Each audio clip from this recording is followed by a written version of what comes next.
Roman range কেন Jimmy উসোর সাথে handshake করেনি সেটা আমরা জানতে পেরেছি ডাব্লিউডাব্লিউইর কিছু অফিসিয়াল সোর্সের পক্ষ থেকে।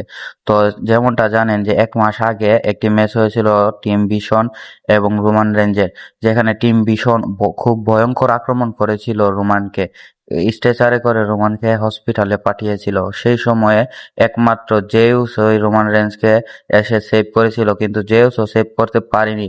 এর কারণে ব্রন বেকার অনেক ভয়ঙ্কর আক্রমণ করে জেকে, যার ফলে জেই ব্রন বেকার এবং অন্য একটি ম্যাচে যে হেরে যাওয়ার কারণ হয়ে দাঁড়ায়। যে ইন্টারকন্টিনেন্টাল চ্যাম্পিয়নশিপের ম্যাচটিতে হেরে যায় জেউসও।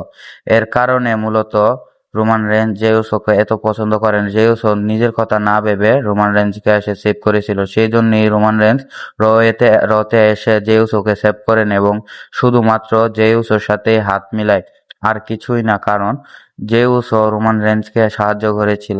আর জিমি উসোর সাথে হাত না মিলানোর আরেকটা বড় কারণ হচ্ছে জ্যাকব ফাটু।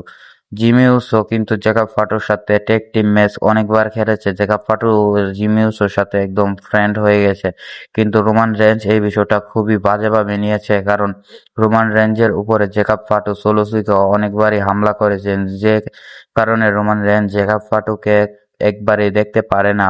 আর সেখানে জিমি উসো নাকি জ্যাকব ফাটুর সাথে ম্যাচ খেলেছে, টেক টিম ম্যাচ। সেই জন্যই মূলত কিছু অভিমান চলছে। তো দেখা যাক।